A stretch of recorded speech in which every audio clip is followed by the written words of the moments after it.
Dan lagi-lagi teman-teman, koreksi sempat terjadi persis dengan apa yang kita bahas kemarin, bahwa sejak dia rebound ke level 3380, 3386, dia turun bertahap lagi ya. Waktu awal dia memiliki level terendah 3315, kemudian di rebound 3386, lalu kemudian turun, dan bahkan turunnya berlanjut di malam hari sampai 3260. Kalau begitu, apa yang kita ulas kemarin sebetulnya sudah tepat.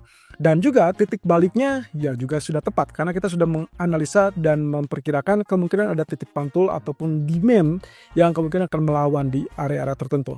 Tapi kira-kira apakah ini pertanda bahwa emas sudah saatnya kembali naik, atau justru kita melihat ini adalah kenaikan sementara? Ini yang perlu kita cek lebih dulu dari kondisi US Treasury ataupun bahkan US dollar berikut ini. Oke teman-teman, lihat di sini posisi DXY atau indeks dolar seperti yang kita duga kemarin. Kondisinya dia betul-betul naik, tapi lihatlah kenaikan ini. Ya, entah ini menjadikan isyarat atau tidak, tapi yang jelas bagi saya sebetulnya ini menjadikan tanda-tanda tertentu, teman-teman. Kalaupun warna candle hijau ditutup dengan bullish, tapi coba lihat, bagian tail itu cukup panjang ke bawah.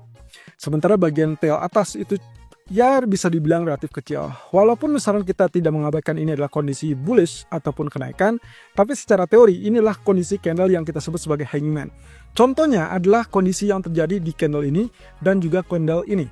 Cara yang paling ringan ataupun paling mudah untuk membandingkan atau mengetahui bagaimana dampak dari candle adalah melihat dari pola kemiripan.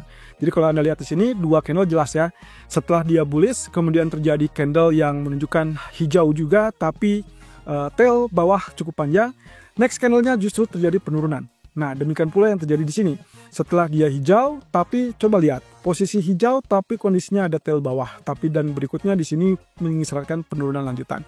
Nah, contoh yang lain mungkin teman-teman bisa dapatkan di bagian lain ya.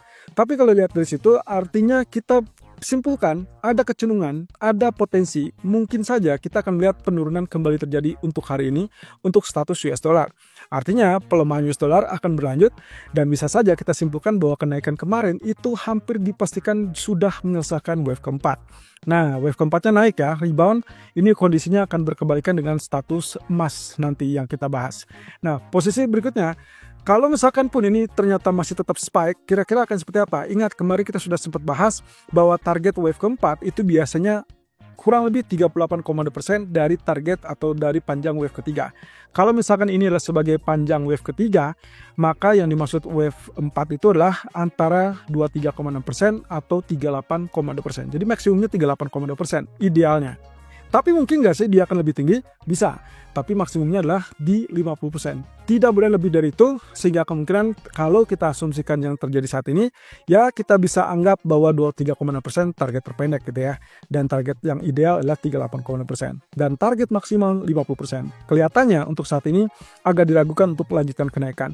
Jadi kesimpulannya untuk saat ini kita anggap bahwa kita pantau lebih lanjut untuk sinyal ataupun identifikasi bahwa candle akan berbalik turun kembali, sehingga kemungkinan akan melanjutkan sebagai penurunan wave kelima. Kalau misalkan dolarnya turun, ya berarti kan sebetulnya US Treasury juga harus mendukung gitu ya. Posisi ini mungkin agak berat. Dan kalaupun misalkan terjadi rejection di bagian sini, kemudian dia menimbulkan potensi sebagai double bottom, kemudian dia naik di atas, maka secara wajar dia adalah kenaikan untuk WFC yang dianggap sebagai kenaikan terakhir dari US Treasury. Nah, dampaknya gimana? Kalau ternyata US Treasury-nya berlawanan dengan US dollar, sebetulnya nggak perlu panik juga, karena status safe haven berarti masih tetap kuat melekat kepada emas. Itu artinya dolar akan kembali melemah, risk asset akan melemah, dan gold kemungkinan akan diuntungkan untuk saat ini. Nah, posisi ini tentunya akan sangat bergantung pada status malam nanti. Apakah kekhawatiran tersebut akan terjadi apa tidak? Bagaimana kalau misalkan ternyata yang terjadi adalah baik dolar ataupun US Treasury mengalami penurunan? Ya sudah, dengan sangat mudah emas akan melenggang lebih jauh, bahkan mungkin 3386 level tertinggi kemarin itu bisa saja ditembus. Oke, satu sisi kalau misalkan melihat dari status US dollar yang kemungkinan berikutnya adalah terancam dari posisi berikutnya atau berpotensi untuk berbalik turun kembali, maka coba perhatikan status pound sterling yang tadinya dia sudah mengalami penurunan tapi kemudian tertahan. Coba perhatikan dia mengalami rebound kembali. Tapi apakah ini menandakan bahwa dia memang sudah layak untuk kembali naik? Saya rasa belum, teman-teman. Posisinya adalah kita juga mendapatkan ancaman bahwa dolar masih bisa menguat gitu kan. Jadi kondisinya ini akan segera menekan kembali kepada status US dollar dan kemungkinan yang akan diuntungkan adalah pound sterling. Tapi kalau ternyata US dollarnya masih tetap menguat, maka yang terjadi adalah penurunan lebih dulu. Dan inilah skenario yang saya harapkan sebetulnya dari posisi 2 hari terakhir. Kenaikan jelas-jelas terhenti, kenaikan atau penguatan dari pound sterling jelas-jelas bisa dibilang terhalangi oleh status dari resisten psikologis ataupun resisten dari historical. Tapi coba lihat, penurunan kemarin pun ditandai dengan tertahan kembali di zona support yang sama, 1.3250-an. Jadi pada dasarnya ini imbang ya. Kalau lihat dari candlestick, mungkin kita akan lihat di sini adalah inverse atau inverted hammer, yang berarti tanda-tanda bahwa dia akan kembali naik. Berarti kalau misalkan diasumsikan nanti malam dolar akan mulai penurunan, Anda boleh tukar strategi atau switch strategi untuk pound sterling menjadi buy dengan catatan efek dari untuk potensi sementara kita anggap bahwa potensinya adalah penurunan terlebih dulu. Jadi kalau lihatnya dari sini kita anggap dia akan berpotensi turun minimal sampai 1.3212 atau mungkin maksimum 1.3140. Setelah itu kalau memang tidak ada tanda-tanda bahwa dia akan mengejar 1.3140, Anda boleh exit karena dikhawatirkan di malam hari dolar berbalik turun, sehingga akhirnya pound sterling punya kesempatan untuk menguat kembali, walaupun kenaikan itu belum tentu akan melejit sampai 1.34 kemarin, karena kemungkinan target range area yang akan terjadi adalah di kisaran 1.330 ataupun ke 1.3200. Sementara itu, kalau kita lihat dari status crude oil, kelihatannya agak ringan di sini. Posisinya kemarin kita sudah benar. Jadi kalau hitungan kemarin kita gunakan seperti demikian, 1, 2, 3, kemudian ini 4, dan akhirnya kemarin kenaikan 5. Tidak perlu sampai puncak 65, melainkan selama dia tidak tembus 65, kita sell. Dan kemarin target kita sudah benar, ya. Dan lihat, penurunan terjadi, tembus di bagian support atau di bawah support. Kalaupun misalkan saya anggap ini sudah resmi tembus, sebetulnya kan yang terjadi saat ini adalah rebound yang masih tetap normal. Jadi asumsi saya, sebetulnya yang kita lihat berikutnya adalah pola penurunan bearish, dan itu berarti siap-siap untuk lakukan sell kembali. Itulah sebabnya rekomendasi kami masih melihat ini strategi untuk rising wedge yang sudah confirm, sehingga target untuk 61 atau bahkan 60.40 atau bahkan 59 dolar itu masih bisa terwujud. Nah, saran saya kalaupun misalkan kita asumsikan saya ingin merubah strategi menjadi buy, lakukan itu hanya jika terjadi kenaikan di atas 65 dolar. Kalau tidak naik di atas 65 dolar, maka Anda tetap sell. Nah, terakhir kalau kita perhatikan dari gold. Oke, status dari daily adalah penurunan yang terjebak dalam status 38,2%. Apa itu artinya? Kalau kita ingat aturan dasar dari technical, itu adalah kalau misalkan ternyata dia dalam uptrend, maka koreksi yang paling normal, paling wajar adalah 38,2% dan 50%. Sementara kalau turun di bawah 61,8, itu adalah tanda-tanda bahwa kenaikan atau bullishnya sudah mulai lemah. Dan itu yang akan menandakan dia akan turun atau reversal bearish. Dan bahkan kalau turun sampai 100%, barulah kita katakan atau kategorikan dia akan big reversal. Nah, sejauh ini yang terjadi adalah kemarin turun, tapi tidak lebih rendah dari 50%. Justru dia berada di kisaran 38,2 dan 50%. Aturan dasarnya sederhananya ini masih menandakan betapa kuatnya posisi bullish atau trend bullish, sehingga untuk hari ini saya sengaja mengincar buy dengan asumsi bahwa dia kemarin tertahan di antara 38,2% dan 50%. Nah, tapi jangan senang dulu, posisi ini mungkin akan terancam juga. Kita lihat di grafik H1-nya.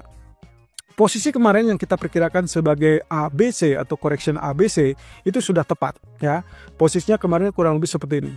Nah, Anda bisa lihat ini A, kemudian inilah B, kemudian inilah C.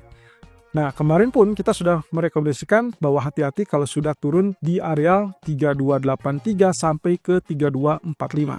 Apa yang terjadi? Ternyata penurunan terhenti di 3260. Apakah wave C sudah selesai? Saya anggap sudah selesai, teman-teman. Kenapa? Karena dengan sangat mudah dia kembali di atas level 3285, bahkan sudah tembus di atas 3300. Jadi, berikutnya yang akan saya harapkan adalah pola kenaikan, tapi bukan hitungan Elliott Wave yang ada di grafik H1, melainkan Elliott Wave di grafik H4. Tapi kita lihat, yang paling pendek, grafik H1, kita menganggap pola yang memungkinkan atau yang sangat-sangat mungkin untuk terjadi adalah Anda bisa anggap ini sebagai potensi dari inverse head and shoulder. Kalau ini yang terbentuk, teman-teman, berarti saat ini adalah swing low dari posisi right shoulder-nya atau potensi right shoulder. Berarti kalau begitu, neckline-nya ada di mana? Ini adalah neckline-nya. Kalau ini neckline, berarti posisinya adalah sangat wajar kalau kita harapkan kenaikan tersebut akan kembali dominan, dan itu berarti akan tembus di atas 3370 kembali. Itu sebabnya kalaupun misalkan terjadi kenaikan di atas 3370, atau Anda bisa lakukan buy di kisaran 3300 sampai 3316, yang mana itu sudah terbentuk tadi, ya, dia tergelincir dengan sangat cepat sampai 3312, maka seharusnya kita sudah dalam posisi buy. Dan yes, ternyata running price sudah kembali ke 3320, berarti seharusnya kita sudah dapat TP pertama. Apakah TP kedua 3326 akan dicapai? Kemungkinan ya. Tapi yang menjadi paling penting adalah apakah dia akan betul-betul reverse kembali dengan status bahwa ini inverse head and shoulder, kemudian kenaikan sesuai ketinggian dari bottom ataupun bagian head, sehingga akannya ketemu lagi 3400 atau 3380. Sangat mungkin. Nah, terakhir kalau teman-teman lihat dari status dari H4, maka yang terjadi adalah penurunan kemarin itu tertahan di sini persis dengan gambaran tadi di grafik daily, dan kita asumsikan bahwa inilah wave 3, ini wave keempat, berarti kita sedang melihat agenda untuk terbentuknya wave kelima secara bertahap. Artinya kalau ditanya apakah masih bisa turun, jawabannya bisa ya, bisa tidak, tapi untuk sementara waktu kita melihatnya posisi penurunan sudah selesai dari koreksi ABC.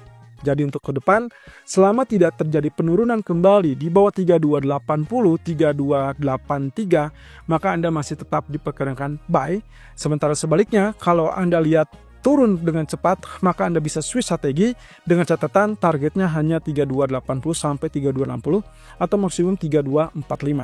Kalau ternyata tidak melihat itu, artinya Anda tetap dalam posisi buy.